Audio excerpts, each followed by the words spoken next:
Galingan mo lang idol, magiging kilala ka din at maging sikat na content creator. Ipagpatuloy mo lang idol, sisikat ka din balang araw. Nandito lang kami idol para sa'yo.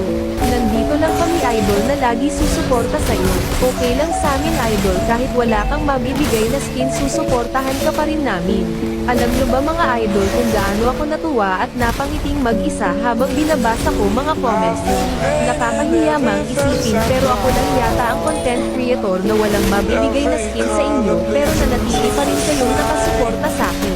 Kaya nagpapasalamat ako sa inyo mga idol sa walang sawang pagsuporta sa akin kahit wala pa akong mabibigay na skin o kahit ano man yung hinihingi nyo. Pero balang araw pag ako naging kilala sa larangan ng TikTok kahit papano may mabibigay na ako at may mapapasaya naman akong supporters ko. At ikaw na nanonood, pwede ba kitang maging supporters kahit small content creator pa lang ako at wala pang mabibigay na skin na tulad ng ibang content creator. Maraming salamat talaga mga idolo ko.